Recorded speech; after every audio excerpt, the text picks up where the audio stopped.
Advancements in technology are constantly changing the tools we use every day at work and at play. It was only a matter of time before computer technology staked its claim in the world of fine art. And it's done so with a bang, as evidenced by the works on display at the Arts and Design Show at SIGGRAPH 94 in Orlando, Florida.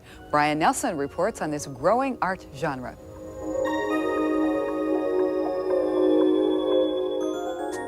The great masters used the technology of their day to create the artistic masterpieces we've come to recognize and appreciate.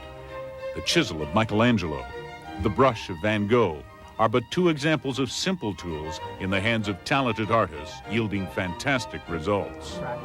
Today, the same utensils are still in use, but there's a new player carving its own niche in the current art scene.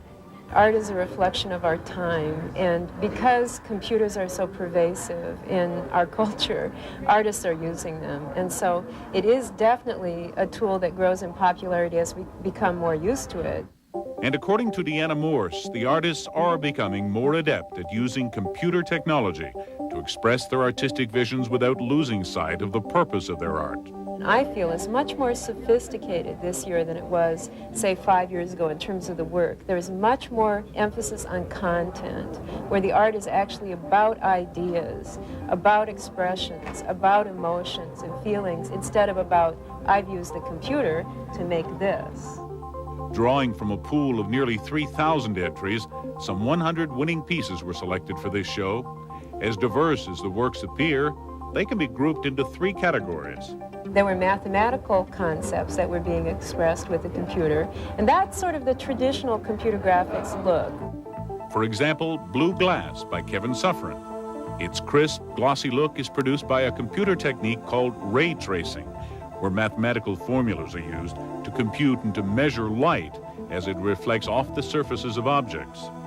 More recently, we found that there are more painterly tools available for artists, and artists will bring an image in and somehow manipulate it or process it so that it changes the look of the image through being worked with on the computer.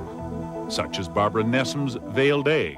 She uses the computer as a drawing tool and then prints out the work and has hand colored on top of it. So it's an example of a use of mixed media where the computer is only one tool in the process. And then the third category is where the computer is actually part of the delivery system. As in John McCormick's multimedia installation, Turbulence, which uses a touchscreen monitor to allow visitors to customize their own journey through his composition.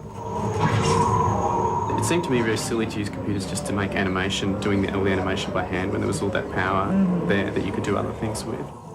So as the computer begins its journey into the world of fine art, its potential appears limited only by the imagination of tomorrow's artists.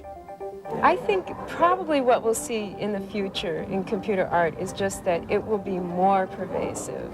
We'll see it in more and more of all art. We'll have the computer used in some part of the process.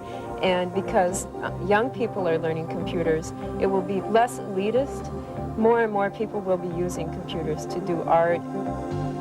This is Brian Nelson, CNN Future Watch. Deanna Morse, an associate professor at Grand Valley State University in Michigan, is also an accomplished animation artist. Some of her work is on display in the permanent collection of the Metropolitan Museum of Art in New York.